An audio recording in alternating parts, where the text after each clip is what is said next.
Allô, Eman. Salut Patricia, ça va? Ça va bien, toi? Bien, merci. Super. On est à la 9e semaine de la super mission SEO. J'ai reçu des courriels de gens qui me demandaient d'avoir accès à notre documentation parce que dans les premières séances, je parlais de la documentation, puis finalement, je me suis rendu compte que on est plus, on n'a pas tant mis les choses par écrit, on est plus dans des listes des documents de travail internes. Donc, finalement, ce n'est pas des choses qui ont une grande valeur à être partagées. Par contre, les gens qui nous écoutent, continuez à m'écrire.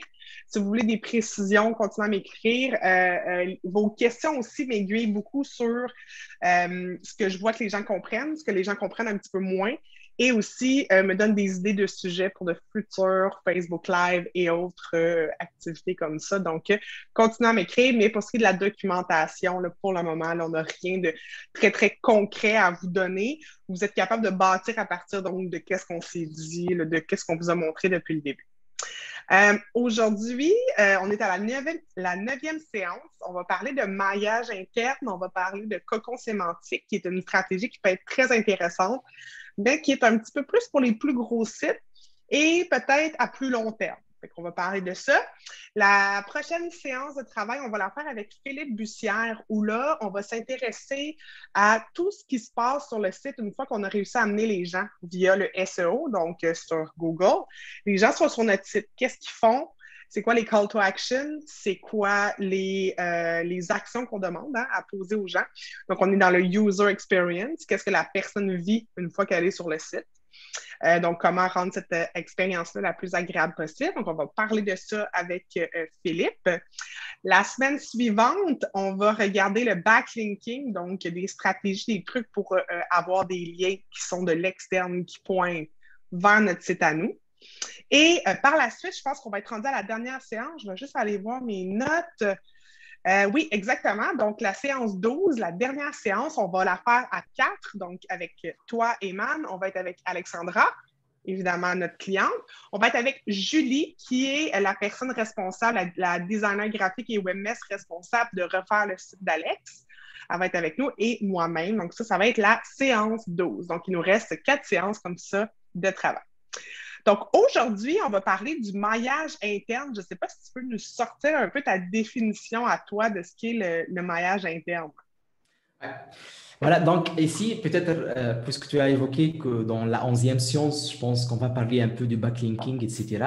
Ce qu'on appelle le maillage interne, le cocon sémantique, il y en a aussi des gens qui l'appellent le cross-linking pour faire référence à tout ce qui est des liens internes. C'est comme si l'inverse. Le backlinking, donc on fait la promotion, la popularité, on augmente la popularité de notre site à l'externe, mais le cocon sémantique ici, c'est qu'on va travailler le maillage interne entre les différentes pages qu'on a, entre les différentes catégories, les différents articles qu'on a rédigés, etc., d'une façon optimisée, disons, pour répondre le maximum possible aux questions de l'internaute. Donc ici, si j'essaie de simplifier pour ne pas dire des définitions complexes, on va simplifier les choses. Toujours, on met en tête qu'un cocon sémantique égale une thématique. Donc, on va créer une thématique et dans cette thématique-là, on va essayer d'appliquer la notion de ce qu'on appelle, il y a une page mère, une page parente, une page mère, et il y a des pages filles, et il y en a aussi des pages sœurs. Donc, il y a une page mère, des pages filles et des pages sœurs. Plus ou moins, ce sont des pages complémentaires à la page mère. Donc, ça, pour simplifier, mais l'idée la plus importante ici, donc on a beaucoup discuté de ça, toi et moi, Patricia, c'est que la création du cocon sémantique et la création de la thématique, ce n'est pas en fonction des catégories sur votre site web ou bien sur vos services offerts ou je ne sais pas quoi, mais non, c'est par rapport aux intérêts de recherche. Autrement dit, si j'essaie de simplifier aussi, c'est que lorsque la personne, l'internaute, il va tomber sur la page mère, quelles sont les questions qu'il va se poser donc, lorsqu'il va lire plutôt le contenu de la page. Donc, ici, on va essayer de déterminer ces questions-là. On va essayer d'avoir des réponses et ces réponses, on va les rédiger soit dans des pages, soit dans des articles. Donc, c'est comme ça qu'on fait le maillage interne et qu'on crée donc ce cocon sémantique ou bien ce maillage interne, la relation entre les différentes pages. Oui, exact. Et l'idée, c'est que tous les contenus qu'on crée autour d'une thématique ou d'une intention de recherche, comme tu dis, sont liés et ont un objectif de faire ressortir cette page mère-là. Donc, l'idée, c'est que tout le contenu qu'on crée autour vienne pousser un peu, vienne donner du jus à la page mère qu'on tente de positionner, qui est souvent la page qui est liée à un produit ou à un service ou à quelque chose qu'on veut mettre de l'avant. Mais on ne peut pas toujours en rédaction web être dans un contexte de rédaction où on vend. Il faut qu'on donne de l'information, qu'on réponde à des intentions de recherche, donc à des questions que les gens se posent. Très souvent, ça va se faire via des articles de blog, via des études de cas, via différents types de contenus qu'on va créer. Et dans ces contenus-là, dans ces articles-là, on va pousser on va mettre des liens donc, qui mènent vers les pages qu'on veut positionner, les pages qui, au final, nous rapportent de l'argent, qui rapportent un revenu à notre entreprise. On a... Ici, peut-être avant, je continue juste pour ne pas oublier ce point qui est très important. L'idée toujours, c'est la page mère, comme son nom l'indique, c'est-à-dire la page la plus importante. C'est la page qui contient les call to action. C'est la page vraiment principale qui va nous rapporter de l'argent, ou bien nous rapporter donc l'objectif, les conversions, etc. L'idée, par exemple, c'est pas ce que je vais dire maintenant, c'est pas la seule stratégie, mais juste pour illustrer, pour donner une idée, c'est parmi les stratégies. C'est que dans chaque page, en haut, on va mettre une URL ou bien un texte encre qui mène un lien qui mène vers la page mère. D'accord? Donc, ça, c'est l'idée. Donc, les pages filles et les pages sœurs, ils vont avoir des URL ou bien des liens qui pointent toujours vers la page mère pour augmenter, donc pour donner du jus, on appelle ça, donc pour donner du jus pour la page mère, etc. Par contre, n'importe quelle page fille, par exemple, par exemple, si on a des titres, des H2, on a des paragraphes. Donc, chaque paragraphe, elle va contenir un lien qui va mener, par exemple, faire une page sœur. Donc, tout cela, ce sont des stratégies. C'est sûr et certain, il n'y a pas, comme pour n'importe quelle notion dans le SEO, il n'y a pas la règle magique, il n'y a pas donc la chose qui est à 100% fiable, donc, ou bien la stratégie fiable à 100%. Donc, on va tester. Ça dépend du type du site, ça dépend donc du secteur du site, etc. Mais ça, pour juste donner une illustration et rapprocher les choses, toujours on veut envoyer le jus vers la page principale, la page mère. Donc, c'est ça l'idée derrière le cocon sémantique. Absolument. Je vais partager mon écran, je vais vous montrer, je vais juste être sûre que je partage le bon écran. Attention. Voilà. J'ai tapé cocon sémantique dans Google tout simplement. Là. Il y a différents types de cocons sémantiques. Bien, ce qu'on voit ici, c'est que, bon, probablement la page en vert foncé, ici, c'est la page d'accueil sur lesquelles autour gravitent les pages mères qu'on tente de positionner sur différentes thématiques. En fait, différents produits ou services là, dans notre entreprise et toutes les pièces de contenu, donc tous les articles, les pages, les blogs, les études de cas tendent à avoir un lien vers cette page-là qu'on veut positionner. Et c'est ça quand je disais qu'on n'est pas toujours dans un contexte de vente où on a beaucoup de contenus qu'on va créer qui sont informationnels, mais à la fin, ou au début ou à certains endroits dans l'article, on va mettre un lien qui va pointer vers la page qu'on veut positionner au final. Mais il y a diverses portes d'entrée pour un site web. Hein. Évidemment, les gens n'arrivent pas sur notre site tous par la porte la page d'accueil ou par les pages de service. Ça va beaucoup se faire via les articles de blog. Et donc, voilà, là, c'est ça, on voit un petit peu. Donc, c'est un système qui est organisé. Ça peut faire peur un peu. Quand je montre ça aux gens, ils sont comme un peu impressionnés de la quantité de contenu. Évidemment, c'est une stratégie pour un site qui a beaucoup de contenu. En fait, pour des gens qui sont capables de générer beaucoup de contenu rédactionnel. Et donc, c'est un système qui est organisé. C'est une stratégie qui est organisée, qui est voulue. Donc, vraiment, on réfléchit à tous les liens qu'on met.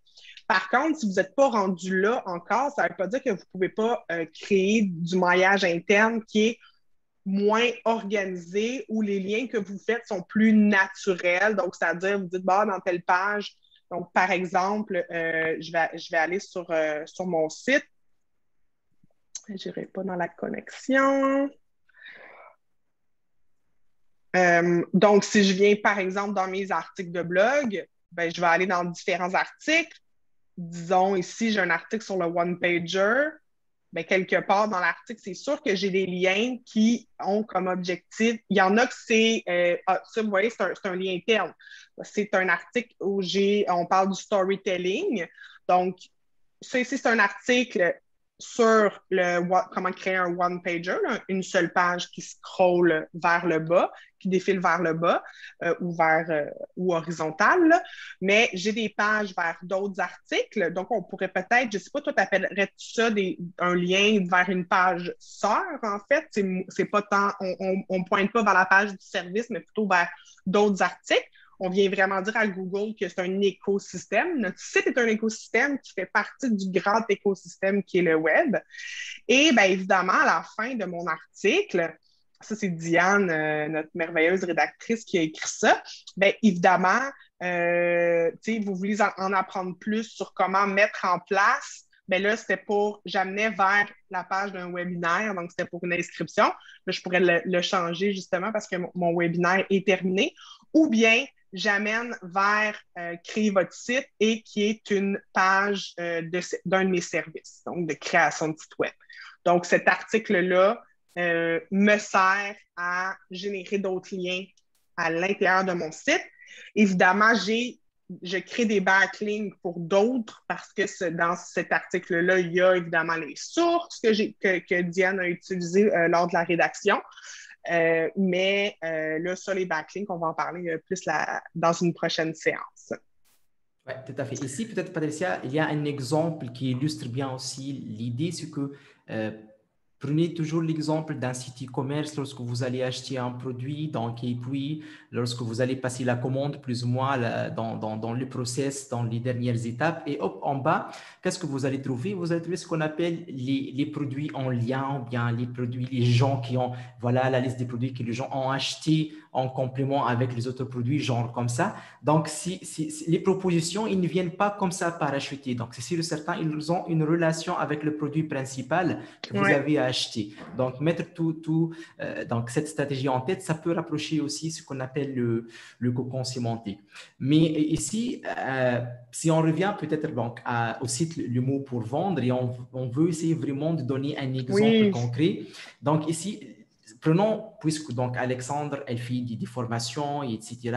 Donc, on va supposer que la page mère, c'est une formation, c'est l'une de ces formations. Donc, automatiquement, vous pouvez comprendre que les pages sœurs, ce sont les autres formations. Donc, on a la page mère, une formation particulière. Les pages sœurs, ce sont les autres formations. Pour les pages filles, ici, c'est simple. Par exemple, on peut parler des articles où on va donner ou présenter des études de cas, où on va présenter des gens qui ont suivi cette formation-là. Donc, c'est quoi les retombées, c'est quoi les avantages qu'ils ont eus, etc. Donc, ça, comme ça, on a la structure. Mais l'idée toujours, c'est quoi? C'est de favoriser, c'est de donner du jus pour la page formation qui est la page principale. Et on fait ça pour chaque formation, c'est-à-dire on pense comme une formation, c'est une thématique égale donc un cocon sémantique particulier.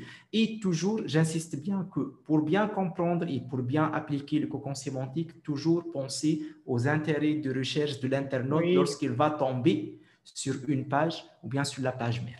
C'est le clé finalement. C'est tellement important parce qu'on a trop souvent tendance, quand on bâtit un site, à réfléchir en termes de catégories, en termes de, bon, voici, ça c'est mes services, j'offre tac, tac, tac. Voici mes formations, tac, tac, tac, ou mes produits. Et là, mes produits, j'ai des produits, bon, mettons, je suis dans les vêtements, j'ai des vêtements pour enfants, j'ai des vêtements pour femmes, j'ai des vêtements pour hommes.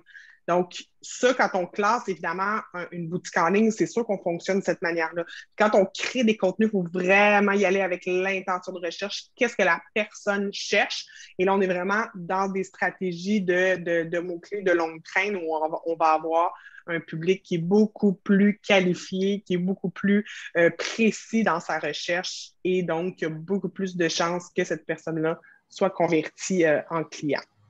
Et vous allez voir aussi, vous allez voir ici, Patricia, aussi, parce qu'on a rencontré pas mal de clients qu'ils ont déjà leurs sites sont là et voilà, ils vont commencer à penser, mais je dois rédiger des articles, quels sont les sujets, quelles sont les thématiques. Alors, si vous avez pensé dès le début à avoir un cocon sémantique, des thématiques bien classées, donc vous avez la réponse en main, donc facilement, vous pouvez avoir une liste des articles sur 3, peut-être même plus, donc 3 mois, 6 mois, etc. Même une Exact. liste des articles sur une année, c'est juste dans une stratégie, même le choix des titres des articles, des sujets, donc tout mène vers la stratégie du cocon sémantique qu'on a bien définie dès le début. Absolument. Et le mot d'ancrage, le lien d'ancrage, est-ce que tu peux nous expliquer un petit peu ce que c'est Tout puis en à fait. quoi c'est important? Ici, ce qui est très important, surtout, on a appris ça dans le backlinking, mais ça n'empêche, ça s'applique aussi, c'est très important au niveau du cocon sémantique et du maillage interne. C'est que la plupart du temps, on utilise des mots génériques, genre en savoir plus, genre voilà, votre site web vers mon site web, etc. Donc, tout ça, Mhm. l'objectif, c'est qu'on va fixer c'est quoi l'objectif derrière ce lien-là. Nous, on veut envoyer une personne vers la page fille, je ne sais pas, vers une étude de cas bien déterminée dans notre site web, vers un article qui décrit quelque chose. Donc, essayez de déterminer c'est quoi le terme principal qui présente bien ou bien qui décrit bien l'article où on va envoyer le lien. Alors là, c'est votre texte d'encre. Donc, il ne faut pas toujours utiliser donc, genre des mots génériques ou bien des trucs qui n'ont pas vraiment, qui ne contiennent pas le mot-clé principal. Mhm. Pensez toujours vers quelle page je vais envoyer l'URL. C'est quoi le terme principal que je vais positionner cette page sur et je l'utilise comme un texte encre. Et ici, peut-être, lorsque je donne ces détails, donc, ça peut se mélanger dans les têtes, genre, Milou, c'est comme si on va limiter le rédacteur ou bien la rédactrice, on va la limiter avec toutes ces informations. Tu dois appliquer ça. Donc, c'est comme si du mathématique, c'est pas de la rédaction. Et c'est très bien que la Mm. rédaction, donc, et surtout avec Alex, alors là, donc, elle a son style à elle, etc. Ouais. Donc, c'est pas facile. Mais ça n'empêche encore une fois, on est obligé malheureusement de respecter donc ces termes techniques, de respecter ces stratégies-là. OK, c'est sûr, on laisse toujours le côté naturel. Donc, Oui. c'est ça le plus important. Pensez toujours que Google, c'est un robot, c'est vrai, mais il est en train d'examiner ce qui est naturel sur notre site web. Est-ce que vraiment ce lien, il est naturel ou bien il est imposé? Donc, il doit Oui. se sentir que c'est un lien naturel, que tout est relié, que toutes les pages donc, sont là pour créer ce qu'on appelle le cocon sémantique. Donc, pour conclure, oui, c'est très important pour le point du choix donc, du Les texte mots. d'encre. Il Ouais. faut y mettre, donc le texte d'encre, il doit contenir idéalement le mot-clé, le mot principal Oui. de l'article ou bien de la page Qu'on donc, veut. qu'on veut envoyer le lien vers. Ouais. D'accord? Ouais. Donc, c'est Et ça le plus aussi, important. tu sais, dans mon esprit, c'est logique parce que oui, le fameux cliquer ici, quand c'est des boutons, là, en savoir plus, OK, mais quand on est vraiment dans le maillage interne, on est beaucoup c'est des mots à même le texte qui sont cliquables, donc on va créer un hyperlien. C'est beaucoup plus pertinent que ce soit les mots qui vont accrocher l'œil du lecteur. Donc, il lit le texte, puis dans une autre couleur, souvent c'est en bleu, mais ça peut être dans n'importe quelle couleur, ou bien c'est souligné, la personne passe sa souris, puis voit qu'elle peut cliquer. Donc, ça va capter le regard. On peut même mettre certains mots en gras pour capter encore plus le regard de la personne. Donc, ça devient naturel, ça devient comme on crée un genre de parcours. On propose un parcours à l'internaute. On lui dit, voici, tu t'es rendu, mon article, il y a 5 paragraphes, tu es rendu au 4e. Ça veut dire que dans ton niveau de connaissance, voici quelle information supplémentaire je te suggère. Donc, on est en train de proposer un parcours et on facilite la navigation parce que la personne, elle n'a pas à retourner dans le menu en haut. Elle peut parcourir notre site de manière naturelle en fonction des réels besoins qu'elle a. Donc, ce n'est que des avantages au final. Oui, il y a le volet de dire on est contraint parce que, bon, il faut répondre à Google, mais si on se place quand même dans l'utilisateur, tu sais, si moi, c'est juste des gros boutons tout le temps, à un moment donné, je ne verrai plus les gros boutons. Au début, je les vois, ils me sautent aux yeux. Mais si c'est que ça, éventuellement, je ne les vois plus. Donc, il faut que ça soit parsemé aussi dans le contenu texte. Tu sais, c'est vraiment important Tout à fait. d'avoir les deux. Déjà, tu me fais rappeler de l'histoire qu'une fois, une cliente, elle a posé la question en disant, mais j'ai un sidebar sur toutes les pages qui contient les menus avec toutes les pages, etc. Mm. Est-ce que ça ne peut pas remplacer le cocon sémantique? Est-ce que ça ne peut pas remplacer toute cette histoire du maillage interne? Oui, ça peut remplacer, mais attention, le fait que le sidebar, il se répète sur toutes les pages, donc ça, ce n'est pas un bon signe pour Google, ça, d'une part. Mais d'autre part, ce qui est très important, c'est que lorsqu'on va intégrer les URL dans les paragraphes, on va utiliser les textes d'encre, on va diversifier les textes d'encre, on va donner du contexte à l'URL. Donc, toujours mettre en tête qu'il y a quelqu'un qui est en train de lire votre article, votre page. Il a commencé par le titre, par la logique des choses. Et voilà, c'est comme si lorsque tu rédiges, tu dis, ah, ici, peut-être, il n'a pas une idée sur ce qu'on appelle le cocon sémantique. Allez-y, je vais lui ajouter une URL pour donc qu'il peut avoir plus de détails sur le cocon sémantique, etc. Donc, à chaque fois, vous rédigez le contenu, vous vous posez la question, vous vous mettez à la place de l'internaute et vous essayez d'estimer ou bien de faire des prévisions, mais quelles sont les questions qu'il peut poser. Et voilà, est-ce que j'ai déjà un article, est-ce que j'ai déjà une page qui répond à cette question? Yes, c'est bon, ok, je crée le lien. Sinon, ah voilà, c'est une idée d'un article, c'est une idée peut-être d'une page que je peux créer prochainement. Donc, c'est comme ça qu'on peut utiliser voilà, donc, ce qu'on appelle le cocon sémantique. Ben, ici, c'est énorme. Peut-être pour des gens, ça peut apparaître un peu complexe, mais commencer avec le minimum, c'est-à-dire la logique est là. Il ne faut pas compliquer les choses. Exactement. Puis aussi, faut pas que ça soit, faut pas en faire trop non plus. Il ne faut pas qu'il y ait un lien par phrase ou absolument par paragraphe. Il faut que ça soit naturel. On dit à peu près, si par exemple, un article de blog, on sait, hein, c'est à peu près 1000 mots ou même 2000 mots, là, tout dépendant des sphères d'activité.